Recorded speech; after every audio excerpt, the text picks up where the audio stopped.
आर्यव्रत श्रमजीवी पत्रकार संघ ने किया कोरोना योद्धाओं का सम्मान। हंसदास मठ आश्रम बड़ा गणपति इंदौर पर कार्यक्रम के अतिथि समाज सेवी दिलीप राजपाल, पंडित पवन शर्मा थे।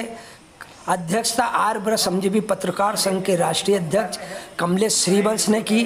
कार्यक्रम में मुख्य रूप से डॉक्टर महेश गुप्ता, चंपालाल गुर्जर, उमेश छाबनिया, जीत सिंह टोंडरमल, डॉक्टर हिमांशु जैन, मुकेश भार्गव, शैलेंद्र श्रीमाल, अनिल निषाद, राजेश दुबे, खुर्शीद मंसूरी, राजेंद्र मालवी, चेतन दीक्षित, राजेश यादव, सुभाष गुप्ता, गोपाल विश्वकर्मा, पंकज जैन सहित अनेक कोरोना योद्धाओं का सम्मान किया गया।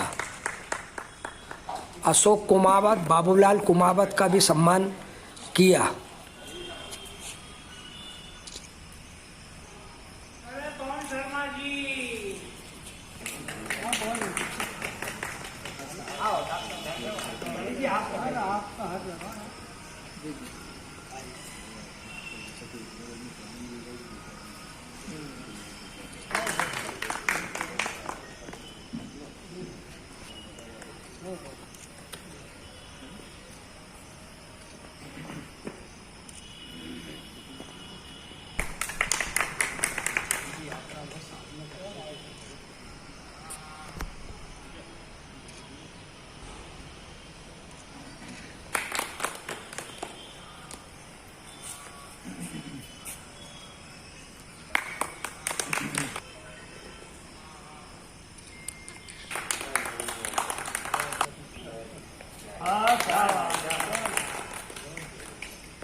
अभी अपन को आईटी कार्ड नहीं दिखना है।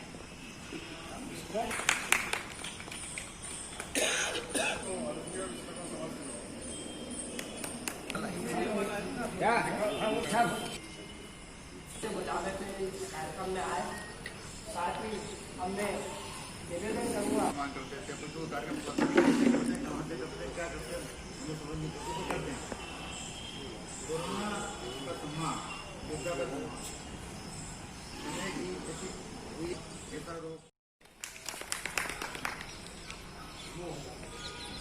तो कर लो भैया, सब बढ़िया। अच्छा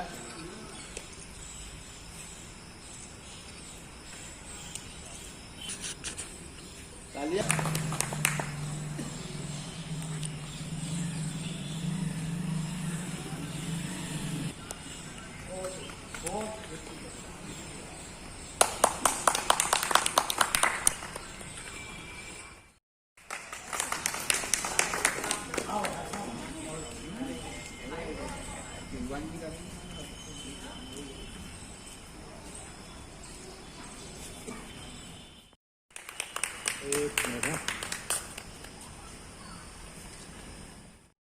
का सम्मान किया गया है तो वाकई में बहुत अच्छा कार्यक्रम है, क्योंकि आज हमें अधिक से अधिक कोरोना योद्धाओं की जरूरत है कि कोरोना संक्रमण अभी चल ही रहा है। अभी अपन उससे बोल रहे हैं कि कंट्रोल हो गया, पर कंट्रोल अभी नहीं हुआ है। कंट्रोल कैसे होगा? ये सब आप लोगों योद्धाओं के सहयोग से होगा। आज हम देख रहे हैं कि कोरोना पहले तो लक्षण देखते थे कि सर्दी हो गई, डॉक्टर साहब बैठे हैं, डॉक्टर साहब बैठे हुए हैं, पर अब तो 10 किस्म से वो अपने शरीर पर अटैक कर रहा है। तो मास्क लगाना इसलिए जरूरी है कि मास्क से सीधे जो कोरोना का जीवाणु है वो सीधे हमारे फेफड़े में जाता है और फेफड़े को अटैक कर देता है। कल हमारे जो आए थे वो बता रहे थे कि डॉक्टर साहब को फेफड़े में जब आता है तो सीमेंट जैसा पदार्थ को छोड़ता है, उससे हमारे जो सांस की ऑक्सीजन की नली रहती है तो ऑक्सीजन लेने में तकलीफ होने लग जाती है। मुँह तो ठीक है, मुँह से जाएगा तो अपनी आंखों में पहुँच जाएगा तो खत्म हो जाता है, लेकिन अगर फेफड़े में चला गया, इसलिए मुँह को तो उनको अधिक सभी लोग यही समझाना है कि मुँह को मास्क लगा के रखो। खाने में चला जाएगा तो हम बच जाएंगे, लेकिन फेफड़े में चला गया तो बड़ी तकलीफ होती है। कितने कितने लोग हमारे यूपी के 2 मंत्री चले गए, कल हमारे मध्य प्रदेश के विधायक जी चले गए। समझना जरूरी है कब किसको क्या हो जाए। तो निगेटिव भी हो गए थे, लेकिन उसके बाद भी इसलिए आप लोगों ने सबसे यही अनुरोध है कि सावधानी रखें और सावधानी अपने सबको। जय हिंद, जय भारत। देखा है कि ये बहुत मेरा सारू बहुत एक सपोर्ट करने वाले व्यक्ति भाई हमारा भाई चंपालाल जी भाई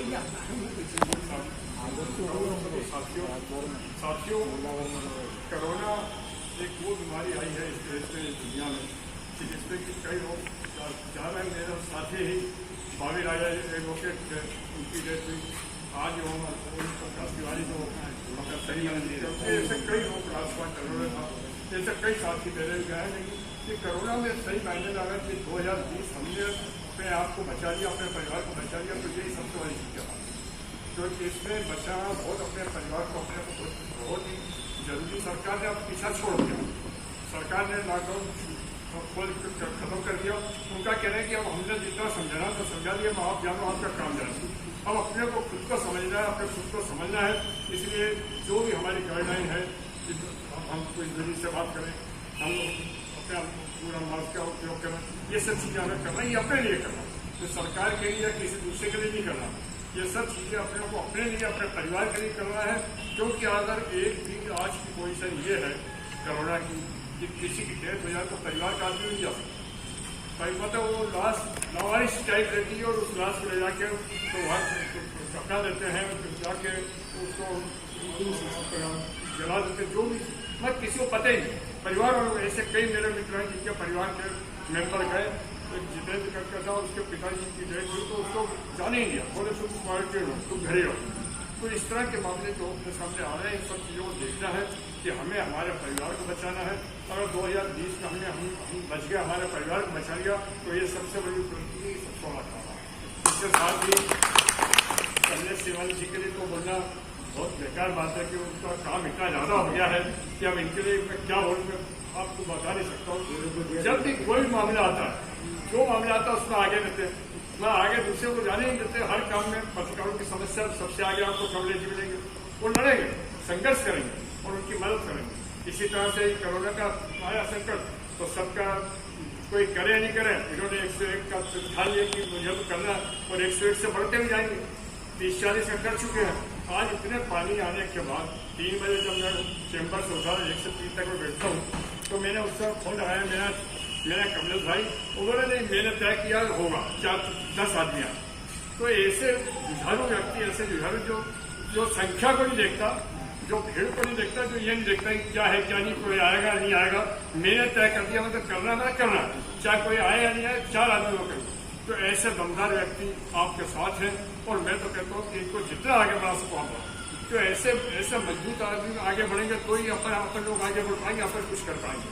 तो मैं आपको कमलेश जी के लिए यही बात करूँगा कि बहुत संघर्षशील है, बहुत ही मिलनसार है, बहुत ही लोगों का हित चाहने वाला है, हर समस्या के लड़ने वाला व्यक्ति है। ऐसे व्यक्ति को जितना हो सके आगे बढ़ाएं हम, और इस संस्था को जो कमलेश जी ने बनाई, इस संस्था के लिए भी हम काम करें। कि अभी मेरे को शायद 3-4 वर्ष पहले कोई बता रहा था कमलेश जी का कार्ड किसी वहाँ दिखाया तो उसको एकदम भर्ती कर दिया। मैं कमलेश जी का आखिर में उससे गाड़ी क्यों मिली, उनका कार्ड कोई लेके गया हॉस्पिटल, बता रहे थे कि 3-4 जगह रखा तो कहीं मदद नहीं कर रहे थे। पीसी सेठी शायद हॉस्पिटल की बात है, पीसी सेठी हॉस्पिटल में कोई महिला थी तो इनका कार्ड था, उसके बाद उसने दिखाया तो एकदम उसको मतलब बेड मिली। तो कमलेश जी के कार्ड से इतनी ताकत जब है तो कमलेश जी जब खुद चले जाएंगे तो क्या स्थिति बनेगी। तो इसलिए साथियों आपको इनको मदद पूरी तरह करना है। तो इनके साथ ही चप्पालाल जी जैसे लोग जुड़े हुए हैं, आप लोग जुड़े हुए, डॉक्टर साहब जुड़े हुए हैं, पवन जी जुड़े हुए हैं, सब लोग जुड़े हुए हैं। और फिर भाई जब बिना से आ जाते हैं इनके चेहरे में, तो आज ऐसे व्यक्ति को आगे बढ़ाने में हम लोगों का फायदा है, हम लोगों का हित, इनका तो बाद में हित है, पहले हमारा हित है कि हाँ ये कोई लड़ने वाला है। तो साथियों लेकिन आप फिक्र करूँगी कि हम अपने आप को संभालें, अपने परिवार को संभालें और इसके साथ ही कमलेश जी का स्वागत हम जबरदस्त तरीके से कर दें कि वो चाहे 1 व्यक्ति हो 10 व्यक्ति हो, अपना काम जो तय करते हैं उसको करते हैं, तय कर लें तो उसको करते हैं। इनका हम सम्मान करें सब मिलकर, और सम्मान करने के साथ ही इनके साथ हम लोग आगे बढ़े, कदम से कदम बढ़ाएं। हिंदुस्तान जिंदाबाद।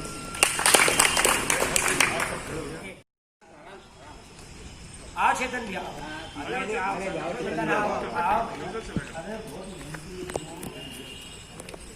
चेतन भैया के बिना सेना ही नहीं चलती राम से। चेतन भैया का कहना बहुत बढ़िया।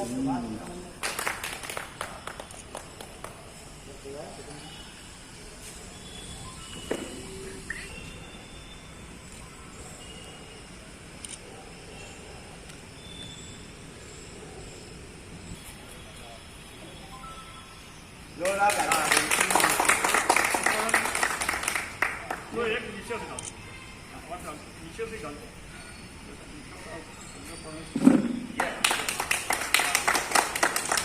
ये फोटो सब हाँ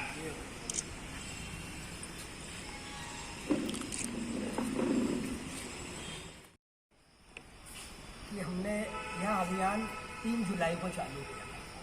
3 जुलाई को हमने सर्वप्रथम हीरानगर थाने के टीआई हैं राजीव सिंह भदौरिया, उनका सम्मान करके ये अभियान चालू करा था।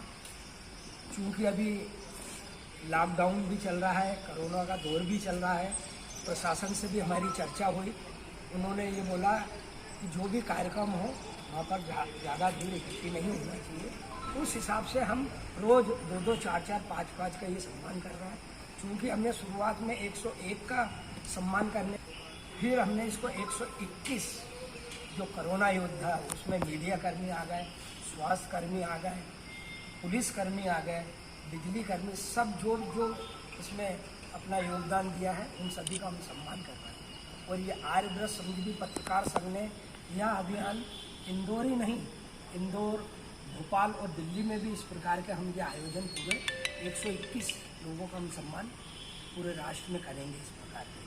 अब चूँकि आर्यव्रत श्रमजीवी पत्रकार संघ का कार्य क्षेत्र पूरा राष्ट्र है, पूरे भारतवर्ष में इसकी बॉडी है।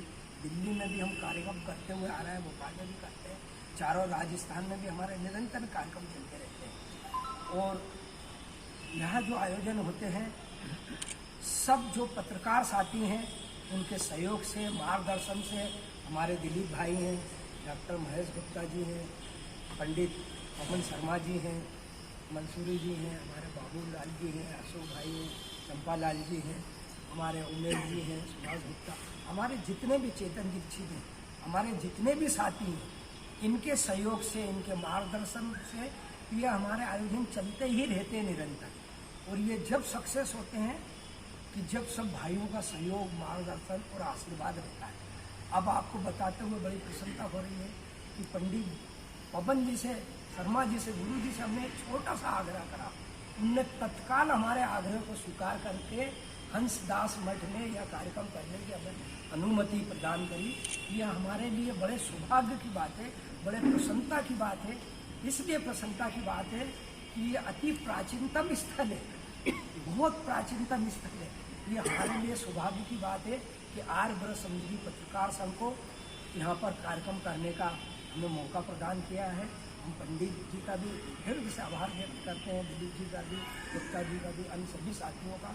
और हम आपको विश्वास दिलाते हैं इस मंच के मार्फत कि आर्यव्रत श्रमजीवी पत्रकार संघ इंदौर नहीं, भोपाल नहीं, दिल्ली नहीं, पूरे भारतवर्ष में पत्रकार साथियों की आवाज़ को बुलंद करता रहेगा।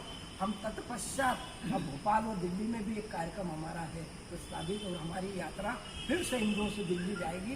प्रधानमंत्री, राष्ट्रपति जी को और सूचना एवं प्रसारण मंत्री सबसे हम मुलाकात करेंगे, नड्डा जी से भी मुलाकात करेंगे। हम सबसे मुलाकात करके हमारे पत्रकार साथियों की जो हमने 21 सूत्री मांग रखी है उसमें और मांगे जोड़ के हम और निवेदन करेंगे। और सर्वप्रथम हम हमारे साथियों से के लिए एक ही करते हैं कि हमारे जो साथी हैं, आप देख रहे हो कि 5 महीने हो गए लॉकडाउन में, पर हमारा पत्रकार साथी पूरी ईमानदारी से लगा हुआ है, अपने श्रम से बिल्कुल दिन रात अपने खबरों का कलेक्शन करने के लिए किसी भी प्रकार की कोई ट्वीट नहीं, फिर भी जहाँ जहाँ जो मिल रहा था सब जो भी जा रहा है। आर्यव्रत श्रमजीवी पत्रकार संघ जैसे वीर योद्धा का सम्मान करके बहुत अपने आप को गौरवान्वित महसूस कर रहा है और इस प्रकार का हम आयोजन करते रहेंगे। मैं कमलेश श्रीवंश, आर्यव्रत